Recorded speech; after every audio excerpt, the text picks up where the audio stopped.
Assalamualaikum warahmatullahi wabarakatuh. Innal hamdalillah allazi a'tana al-madaratil amal amali as-salihah wa yasukuna biha ila bisakil jannah. Salatullahi salamuhu daiman ala khairul bariyah wa ala alihi wa tabi'il kiramil barah amma ba'd. Subhanallah walhamdulillah wa la ilaha illallah wallahu akbar. Allahumma shalli ala sayyidina Muhammad wa ala ali sayyidina Muhammad. Alhamdulillah Sobat Surya, kita berjumpa lagi di acara obrolan Surya, subuh ceria dan barokah. Seperti biasa, mudah-mudahan di suasana atau di subuh hari ini kita senantiasa dalam keadaan sehat dan senantiasa dalam keadaan kemudahan-kemudahan yang Allah Subhanahu wa taala berikan. Ya Umi, bagaimana kabarnya subuh hari ini? Alhamdulillah baik. Baik. Ada obrolan apa nih untuk menemani sahabat Surya di rumah? Assalamualaikum sahabat Surya semuanya. Waalaikumsalam warahmatullahi wabarakatuh. Semoga kita senantiasa dalam lindungan Allah Subhanahu wa taala. Amin ya Allah. Ya Rabbal alamin. Abi, Ya. Islam itu kan sangat memuliakan kaum wanita ya. Ya. Dan salah satu bentuk Islam memuliakan kaum wanita, apa sih salah satunya? Wah, banyak. Sangat banyak sekali bentuk-bentuk Islam memuliakan kaum wanita. Karena dulu wanita itu sangat direndahkan, Umi. Sangat direndahkan, dihinakan kaum wanita itu. Ya, kita kenal dulu ketika di sejarah, Ya. di kalangan bangsa Yunani kuno, wanita kalangan atas di bangsa Yunani kuno itu disekap di istana-istana. Sedangkan wanita-wanita di kalangan bawah, menengah ke bawah itu menjadi komoditi dan diperjualbelikan. Terus juga ada dalam tradisi Romawi. Dalam tradisi Romawi, wanita sangat diperbudak sekali. Sangat diperbudak sekali, bahkan tidak diberi kesempatan lebih jauh untuk berkarir, menuntut ilmu. Dan bahkan ada sejarah dalam Yunani kuno itu bagaimana perbudakan terhadap wanita, terus merendahkan kaum wanita itu, sampai misalkan ada ahli keluarga yang meninggal, para wanitanya itu dilarang untuk menangis. Dan sempat juga terjadi di tradisi Arab. Di tradisi Arab itu ada tradisi menguburkan bayi perempuan. Nauzubillah min dzalik. Itu sebelum Islam datang itu. Bayi perempuan itu dikuburkan dengan alasan satu, membawa kesialan. Jadi takut menambah kemiskinan dan lain hal yang menjadi alasan-alasan bagi mereka. Dan memang budaya mereka itu peperangan dan lebih mengunggulkan anak laki-laki. Akhirnya merasa malu dan merasa punya bayi perempuan itu mungkin sudah masuk dalam tradisi, akhirnya hal itu dilakukan. Bahkan ada sebuah riwayat ketika itu Qais bercerita kepada Rasulullah Sallallahu Alaihi Wasallam ketika Qais ini menguburkan bayi perempuannya. Berceritalah Qais di hadapan Rasulullah Sallallahu Alaihi Wasallam. Waktu itu istrinya itu sedang mengandung dan setelah melahirkan menyembunyikan kelahirannya itu di hadapan suaminya. Dengan alasan ada sebuah penyakit yang mengakibatkan keguguran. Jadi Qais ini tidak tahu kalau istrinya melahirkan seorang bayi perempuan. Akhirnya beranjak agak besar bayinya. Tiba-tiba ketika Qais beserta istrinya di dalam rumah, ada anak perempuan masuk ke dalam rumah dan menyapa, "Mana ibuku?" Maka Qais bertanya, "Siapa itu?" Dan istrinya bercerita bahwa itu adalah anak perempuannya. Dulu dilakukan atau bisa berbohong kepada Qais karena takut. Karena takut Qais melakukan hal yang biasa dilakukan di tradisi-tradisi Arab. Memang tidak semua suku melakukan tradisi itu. Nah, akhirnya Qais ini membawa anak perempuannya yang diceritakan Qais di hadapan Rasulullah sangat cantik wajahnya, matanya sangat indah. Diajaklah anak perempuan ini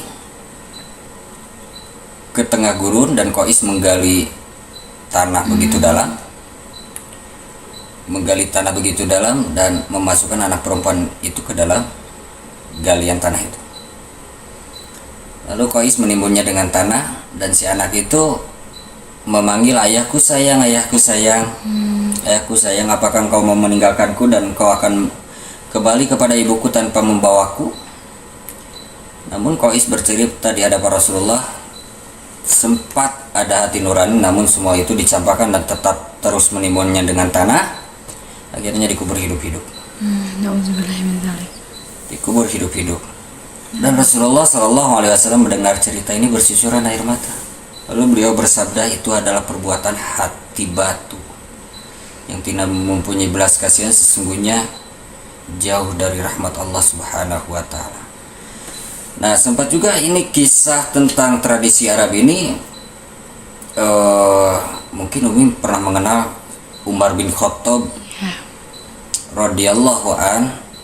Ada sebuah riwayat ketika duduk-duduk bersama para sahabat, bahkan ada para Rasulullah, kadang tersenyum, kadang menangis. Yang riwayat cerita itu tidak tahu sahih atau tidak. Yang jelas Umar bin Khattab tidak pernah membunuh bayi perempuan, dan bukan tradisi dari daripada kaumnya Umar bin Khattab radhiyallahu an, karena Umar bin Khattab itu dari kaum Quraisy, dan kaum Quraisy ini tidak mempunyai tradisi menguburkan bayi perempuan hidup-hidup. Kan kita tahu anaknya Umar bin Khattab itu Hafsah radhiyallahu anha, yang kemudian menjadi istrinya Rasulullah sallallahu alaihi wasallam kan. Seandainya Umar bin Khattab membunuh bayi perempuan, mungkin tidak ada Hafsah. Jadi itu riwayat yang terbantahkan dan fitnah terhadap Umar bin Khattab radhiyallahu an, bahwa Umar bin Khattab radhiyallahu an tidak pernah membunuh bayi perempuan. Seperti riwayat-riwayat yang sudah populer, Umar bin Khattab tertawa karena mengingat masa lalunya ketika jahiliyah, memakan Tuhannya yang terbuat dari kurma, dan menangis karena pernah membunuh bayi perempuannya, mengubur hidup-hidup. Sesungguhnya itu fitnah.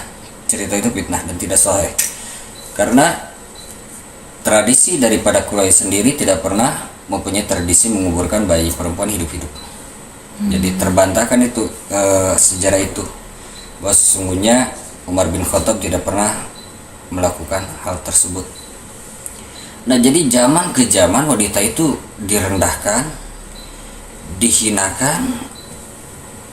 Bahkan di tradisi Arab itu istri itu bisa diwariskan kepada anaknya, bisa diwariskan kepada anaknya, bisa diperjualbelikan juga, bisa diperjualbelikan dari bangsa dulu Yunani, Romawi, bahkan Arab jahiliyah. Wanita itu jadi komoditi, diperjualbelikan.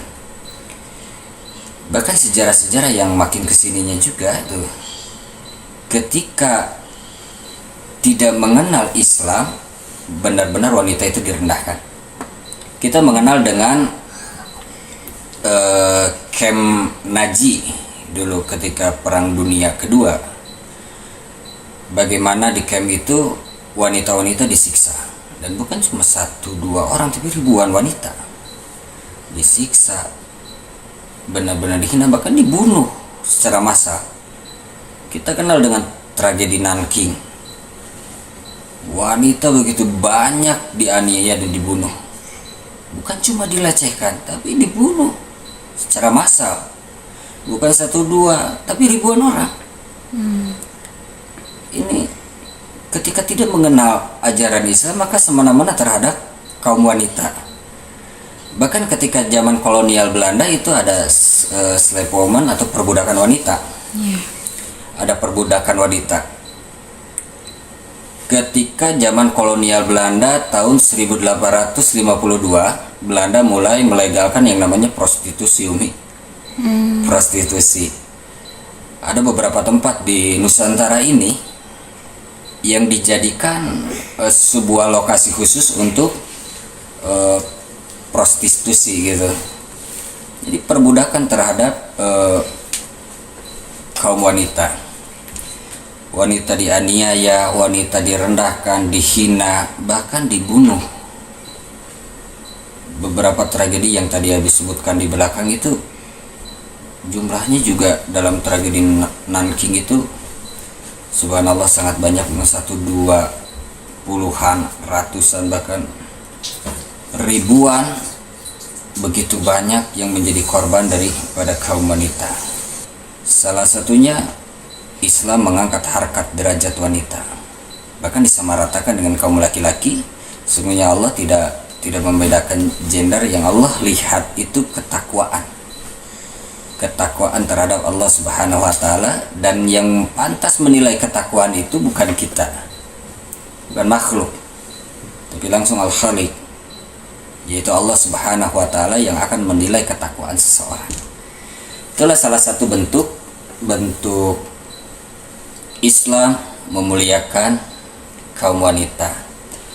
Jadi begitu banyak sejarah kelam, begitu banyak sejarah yang sangat memilukan yang menimpa kaum wanita. Bahkan terjadi di Nusantara ini ketika zaman penjajahan itu ya, yang tadi disebutkan tadi, Belanda mulai memberlakukan perbudakan terhadap kaum wanita pada saat penjajahan itu. Pada saat penjajahan, bahkan dalam manuskrip Serat Sentani, di dalam kutipannya itu ada juga dijelaskan bagaimana wanita-wanita Jawa juga mengalami perbudakan atau jual beli wanita. Nah, di zaman Belanda pada tahun 1852 itu pemerintahan Hindia Belanda benar-benar melegalkan prostitusi. Seperti yang terjadi di Jakarta, itu ada di Makau, Jakarta. Atau yang di Bandung itu yang terkenal Saritem, Umi. Saritem itu sudah ada sejak tahun 1838. Jadi sebelum Indonesia merdeka. Jauh sebelum penjajahan. Jauh sebelum Indonesia merdeka. Bayangin nih. Lokalisasi Saritem itu berdiri sejak 1838. Dan baru mendapat legalitas dari pemerintah Hindia Belanda itu pada 1852. Itu di Bandung tuh, di Saritem. Kalau di Yogyakarta ada Sarkem, di Surabaya ada Gang Doli, terus di Semarang ada Sunan Kuning, di Lubuk Linggau Utara ada yang namanya daerah Patok, atau Teratai Putih yang ada di Palembang, Sintai ada di Batam, atau Pucuk yang ada di Jambi. Abi tahu daerah ini bukan berarti Abi nasabah ya, tapi Abi baca artikel, dan itu tempat-tempat dulu yang dijadikan prostitusi, komoditi untuk menjual wanita, perbudakan wanita. Ini bagi orang-orang yang tidak mengenal Islam, wanita itu sangat direndahkan, sangat dihinakan. Maka datanglah Rasulullah Sallallahu Alaihi Wasallam membawa Islam dan sangat memuliakan wanita. Ketika terjadi tradisi menguburkan bayi perempuan di beberapa kalangan suku Arab, maka Rasulullah Shallallahu Alaihi Wasallam datang dengan Islam itu menghapus tradisi itu. Bahkan Rasulullah Shallallahu Alaihi Wasallam bersabda, barang siapa yang mempunyai 3 anak perempuan, lalu mengurusnya, melindunginya, dan mencukupinya, maka wajib baginya, maksudnya baginya di sini bagi orang tuanya adalah surga. Lantas para sahabat bertanya, ya Rasulullah, bagaimana jika anak perempuannya cuma 2? Maka sama saja hal itu. Itu dalam hadis riwayat Bukhari. Bayangin, diberikan keutamaan yang sangat luar biasa, pahala-pahala yang sangat luar biasa yang bersangkut paut dengan memuliakan kaum wanita. Bagaimana ketika Rasulullah Shallallahu Alaihi Wasallam sangat menekankan untuk menghormati ibu. Iya. Itu kan sebagian daripada memuliakan kaum wanita. Iya. Sahabat Rasulullah, sahabat radhiyallahu anhuma bertanya kepada Rasulullah, siapakah yang harus aku hormati? Ibumu. Siapakah yang harus aku hormati? Ibumu. Siapakah yang harus aku hormati? Ibumu. Lalu siapa lagi ya Rasulullah yang wajib aku hormati? Bapakmu. Bagaimana ketika nama ibu itu yang kaum perempuan ini disebutkan Rasulullah Shallallahu Alaihi Wasallam sampai beberapa kali ditekankan untuk dihormati. Bahkan sebaik-baik laki-laki adalah laki-laki yang bersifat lemah lembut terhadap wanita. Sangat dimuliakan sekali dan memiliki hak yang sama. Dulu itu wanita jangan jauh-jauh mempunyai apa ya namanya, hak waris. Nggak ada tuh dulu. Oh gitu. Datang Islam baru ada hak waris. Nggak punya tuh hak waris dulu dalam apa namanya, sejarah Yunani, Romawi, Arab jahiliyah nggak ada tuh, nggak ada. Justru wanitanya sendiri yang menjadi warisan, diwariskan. Oh gitu. Nggak punya hak waris, tapi Islam sangat memuliakan. Itu dalam tragedi Nanking itu wanita dibantai habis-habisan. Dalam Perang Dunia Kedua, bagaimana Nazi membantai kaum wanita itu sangat memilukan. Perang Islam yang terjadi dengan kaum kafir, bagaimana aturan Islam? Jangan memerangi kaum wanita, kaum lemah, ataupun pemuka agama dari golongan kafir yang sedang diperangi. Jangan jauh-jauh wanita. Memetik daun secara sembarangan saja tidak boleh. Iya ya, kalau dalam Islam ya. Dalam Islam sangat dimuliakan sekali, sangat dimuliakan sekali. Ketika sosok wanita itu sebagai anak perempuan mempunyai hak yang sama untuk dimuliakan, bahkan diberikan keutamaan yang sangat luar biasa. Seperti tadi hadis riwayat Bukhari, ketika kita menjaganya, mencukupinya, melindunginya, maka jaminan kepada orang tuanya adalah surga. Iya.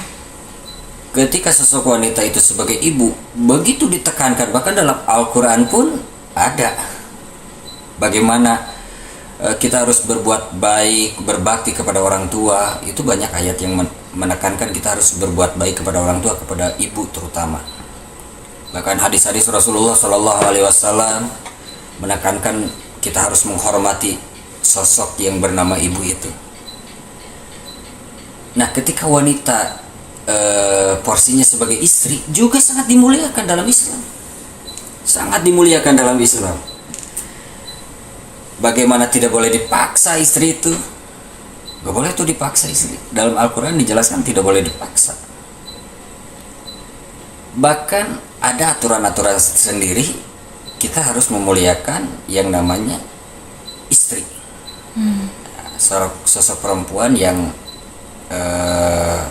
apa namanya, babnya istri. Tadi kan sebagai anak, sebagai ibu. Nah, sebagai istri bagaimana nih? Sama, sangat dimuliakan sekali, sangat dimuliakan sekali. Bahkan diberikan pahala-pahala yang luar biasa di dalamnya ketika sudah berumah tangga dan kita menyikapi begitu ramah dan penuh kasih sayang terhadap istri. Ketika istri salah juga, Islam sangat melarang keras memukul wajah istri atau memukul sengaja untuk menyakiti.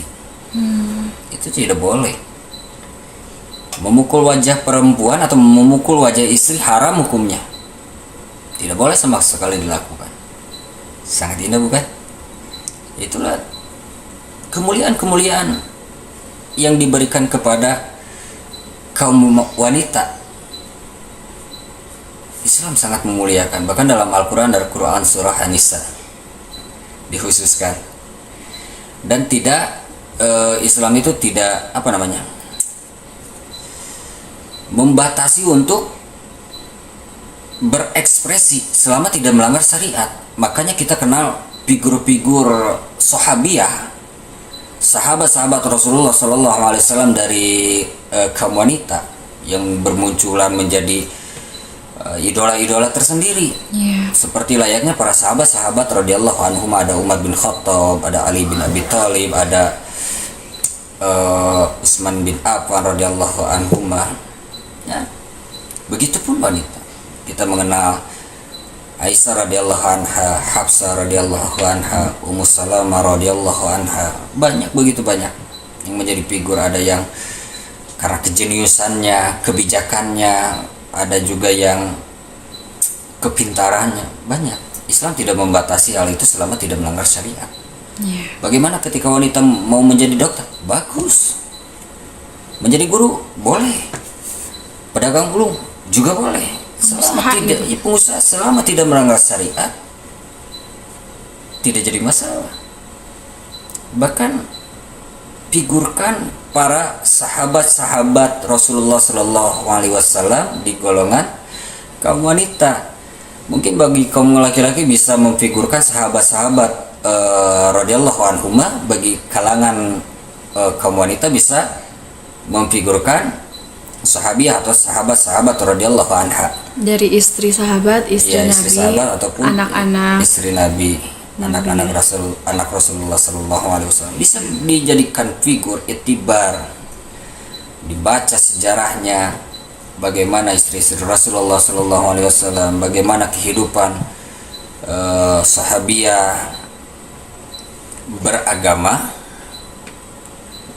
juga tidak membatasi dirinya untuk mengembangkan diri selama tidak melanggar syariat. Pernah kita dengar hadis Rasulullah Sallallahu Alaihi Wasallam, hadis riwayat Muslim, dunia itu adalah perhiasan, dan sebaik-baik perhiasan adalah istri yang salehah. Bayangkan, merupakan perhiasan di dunia seorang istri yang salehah itu. Jadi begitu wanita saleh begitu dijunjung tinggi, dimuliakan. Tidak ada lagi tempat sebenarnya kecuali dalam agama kemuliaan wanita itu. Maka ketika keluar dari jalur agama, wanita itu siap-siap direndahkan. Justru agama Islam itu yang mengangkat harkat derajat wanita. Ya. Kita pernah dengar yang kata-kata, sebenarnya ketika Abi pelajari ini bukan hadis, namun sudah populer sebagai hadis. Cuma di kitab-kitab hadis nggak ada, maupun kutubus sita itu nggak ditemukan. Almaratun imadul bilad, wanita itu adalah tiangnya agama.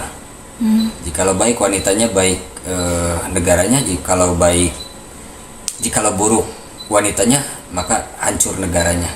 Ini sebuah kata-kata yang benar, sangat benar. Wanita itu bisa merusak secara cepat, juga bisa membangun, Umi. Dulu zaman para sahabat radhiyallahu anhumah, di tiap-tiap rumah itu keluarlah sosok-sosok hafiz Quran, para tokoh-tokoh agama, tokoh-tokoh di bidang ilmu di rumah-rumah para sahabat itu. Kenapa? Karena ada istri-istri solehah yang membimbing anak-anaknya untuk menjadi seseorang yang sangat luar biasa.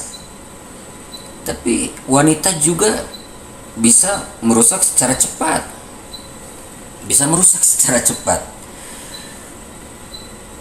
Difirmankan oleh Allah Subhanahu wa taala dalam Quran surah Yusuf ayat 28, bagaimana tragedi Yusuf itu, sejarah Nabi Yusuf. Dan dalam Quran surah Yusuf ayat 28 itu Allah Subhanahu wa taala berfirman, tipu daya wanita itu sangatlah hebat. Berbanding terbalik dengan Quran surah An-Nisa ayat 76 yang mengatakan tipu daya setan itu lemah. Makanya Rasulullah Shallallahu Alaihi Wasallam menitipkan kepada kita kita semua Anissa, wanita. Iya. Satu wanita saja itu bisa merusak ribuan mata laki-laki kan. Dia buka aurat, dia tampilkan, ditonton ribuan laki-laki, hancur semua. Hancur moral, hancur pahala. Benar tidak? Iya. Maka dari itu dititipkan oleh Rasulullah SAW banyak produk-produk yang tidak ada sangkut pautnya dengan wanita, karena wanita itu merupakan keindahan perhiasan. Tapi sebaik-baik perhiasan di dunia ini adalah wanita soleha. Lihat produk-produk yang tidak ada sangkut pautnya dengan wanita, tapi memakai kaum wanita sebagai figur iklannya, ya kan? Iya. Banyak, apapun produknya pasti pakai wanita sebagai figur iklannya. Maka bagaimana sosok muslim, pemuda-pemuda muslim mengembalikan marwah, mengembalikan jati diri para muslimah kembali ke habitatnya. Iya, kembali kepada kemuliaannya. Ketika ada wanita yang melenceng dari kebenaran, mereka tersesat. Bahkan ada juga pernah dengar dari berbagai sumber, ada yang menjual diri karena kebutuhan. Pemuda muslim harus siap menjadi pengusaha yang unggulan. Ayo, angkat wanita-wanita muslimah yang diamanahkan oleh Rasulullah SAW kepada kita semua, kita jaga. Rasulullah SAW bersabda, jagalah ibumu, istrimu, anak perempuanmu, saudara perempuanmu. Bahkan Rasulullah SAW ketika hendak wafat mengingatkan, Anissa, dititipkan kepada kita semua. Ketika mereka salah, kita ingatkan dengan bijak. Ketika kita melihat saudara kita dari kaum muslimah yang sedang tersesat, tapi kita tidak bisa membantu karena tidak mempunyai kekuatan apapun, kita berdoa kepada Allah Subhanahu wa Ta'ala, mudah-mudahan kaum muslimin, kaum muslimah khususnya, Allah Subhanahu wa Ta'ala selamatkan, Allah Subhanahu wa Ta'ala angkat derajatnya. Jadi tidak ada cara yang tepat kecuali para muslimah ini kembali kepada jalur agama agar menemukan lagi kemuliaannya. Ya, sebelum dilanjut ada pertanyaan lagi, Nah, bagaimana cara memupuk pemahaman agama bagi kaum wanita? Memupuk pemahaman agama bagi kaum wanita. Sekarang banyak cara kan? Banyak cara, seperti salah satunya kita menonton ya konten-konten YouTube. Banyak guru-guru kita seperti para ustadz-ustadz yang sudah alim, Ustadz Adi Hidayat, Ustadz Abdul Somad, banyak referensi Buya Yahya, banyak guru-guru kita. Ataupun kita bermajelis, bisa. Kalau misalkan seorang istri, bisa suaminya yang mengajarkan, karena istri juga mempunyai hak untuk menikmati agama, hak untuk menikmati bagaimana indahnya baca Quran, hak menikmati bagaimana nikmatnya sholat malam, hak menikmati bagaimana nikmatnya saum sunnah. Itu mempunyai hak Mencari ilmu juga. Mencari ilmu, mendapatkan ilmu agama. Tapi yang jadi pertanyaan, bagaimana ketika suami saya tuh tidak paham agama, bahkan baca Quran juga tidak bisa. Iya, gimana mau mendidik misalnya? Nah, berarti si suaminya harus menitipkan kepada ustazah, bukan ustadnya. Iya kan sekarang Abi bahaya. banyak juga kajian yang diisi oleh ustazah, Iya, guru-guru. sekarang banyak. Makanya nih, Umi juga harus lebih berperan. Bagaimana peran Umi juga untuk kaum wanita. Makanya ketika banyak ibu-ibu yang ingin dan saya mau ngaji nih, ya lewat Umi aja lah, lewat istri aja gitu. Gak mungkin juga kan diajarin. Ya seperti itulah salah satunya untuk memupuk pemahaman agama bisa majelis, bisa memperbanyak baca buku, Iya, dari baca buku bisa. menonton acara-acara religi, kajian-kajian agama Islam, banyak lah. Dan banyak Abi buku-buku ya, buku-buku kisah Sahabiah. Iya, Kita bisa tiru di itu kan sejarah ya. iya. Bisa meniru keseharian para Sahabiah misalnya. Ya, bisa lewat baca buku sejarah para sahabat Rasulullah Shallallahu Alaihi Wasallam dari kaum wanita. Iya. Jadi pokoknya ingin paham agama, maka usahakan diri, luangkan waktu, benar-benar berusaha sekuat tenaga melalui apapun itu, siapkan diri untuk paham, Ya, jadi mencari ilmu ya. Kalau misalkan di masjid ada majelis, luangkan waktu, langkahkan kaki, bukan cuma hanya keinginan, sampai kapanpun kalau tidak diwujudkan ya tidak akan wujud. Ya, ada lagi nggak? Mencari ilmu untuk perempuan itu kan banyak ya. Iya. Salah satunya mungkin cara-cara menjadi perempuan atau wanita yang baik itu seperti apa aja yang dilarangnya, mungkin apa aja gitu kan ya. Iya. Nah, Umi juga sering dengar sih katanya kalau make up itu gak boleh, skincare gak boleh.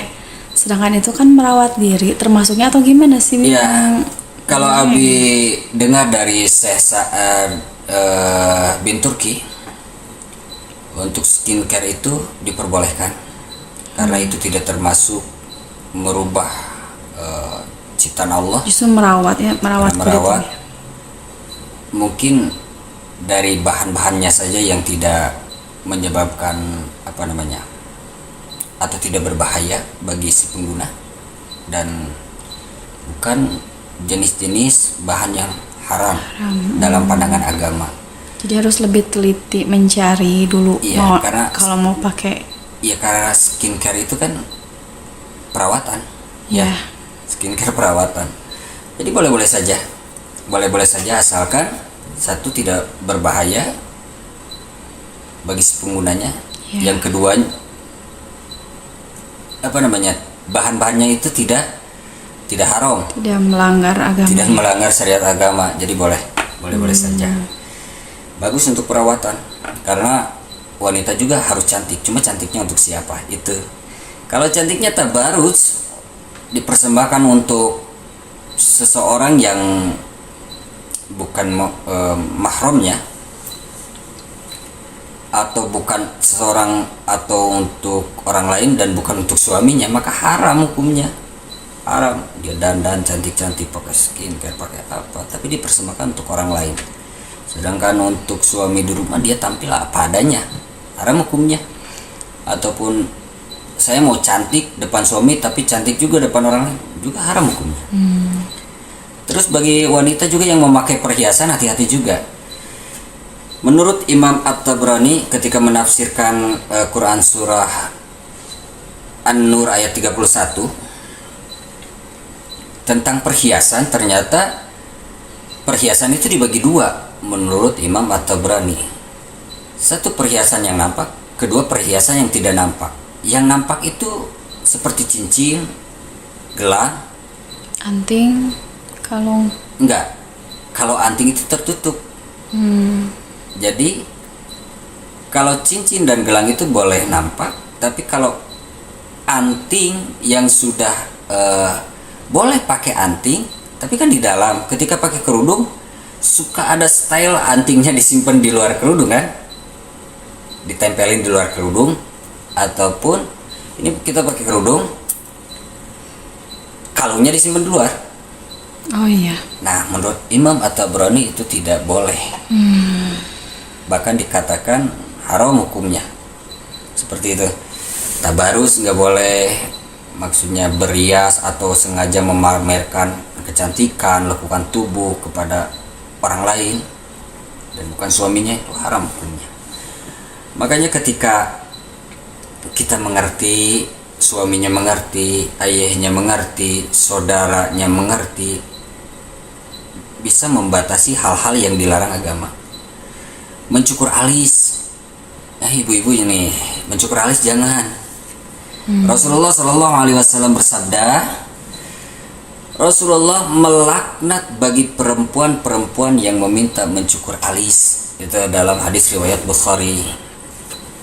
Kan kita sudah ada tuh ya, misalnya terus dicukur terus gambar lagi, Dibentuk gitu. dibentuk lagi, buat apa capek-capek, udah apa adanya saja, daripada malah jadi dosa, mending ditinggalkan.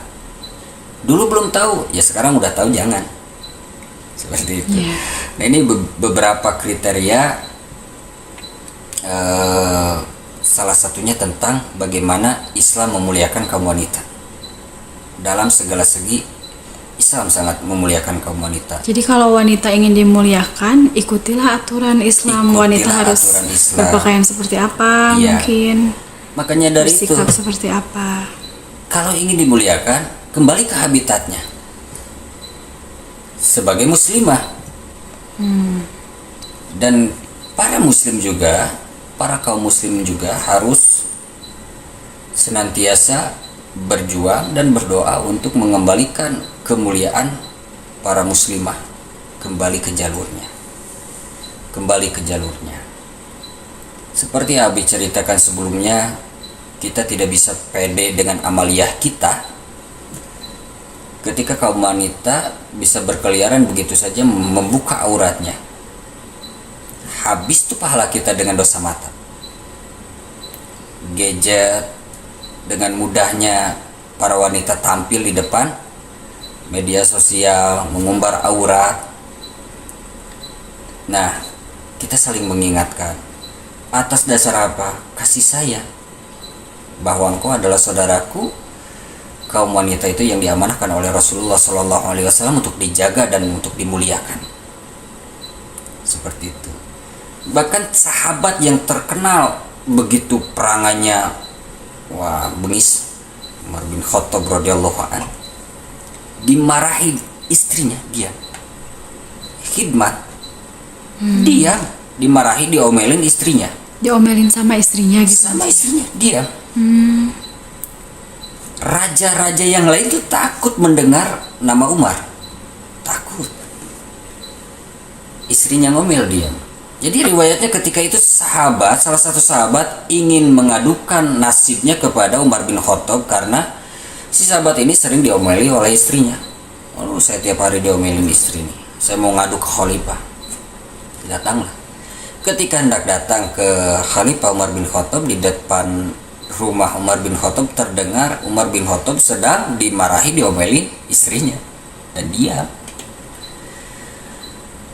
selesai dimarahi. Karena merasa tidak enak, sahabat ini hendak pulang, berpikir, wah buat apa juga nih Khalifah aja dimarahin, apalagi saya gitu.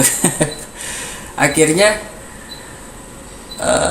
ketika hendak pulang, Umar bin Khattab melihatnya dan memanggilnya, wahai sahabatku, ada keperluan apa? Tidak, wahai Khalifah, ada keperluan apa? Tadinya saya ingin berbicara tentang nasibku, karena saya ini diomeli istri, tiap hari diomeli istri. Tapi mendengar engkau juga diomeli istri, tapi kenapa engkau diam? Apa jawaban Umar bin Khattab radhiyallahu an? Aku diam karena aku merasakan bagaimana perjuangan istriku. Aku bisa meninggalkan yang haram-haram karena perjuangan istriku.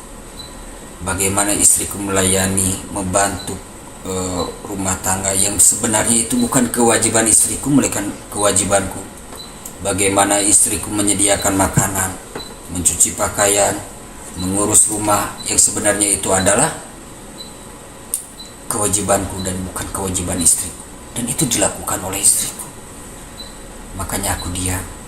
Akhirnya sahabat itu bertanya, ya Khalifah, lantas apa yang aku lakukan? Apakah aku harus diam ketika istriku ngomel?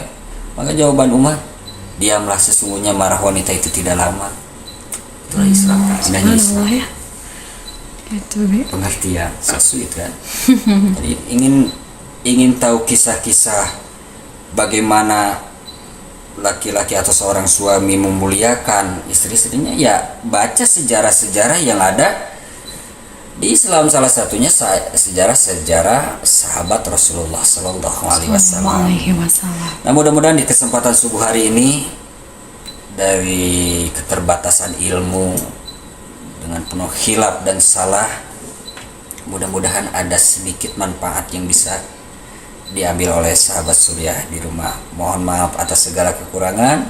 Jumpa lain kesempatan, insyaallah. Assalamualaikum warahmatullahi wabarakatuh.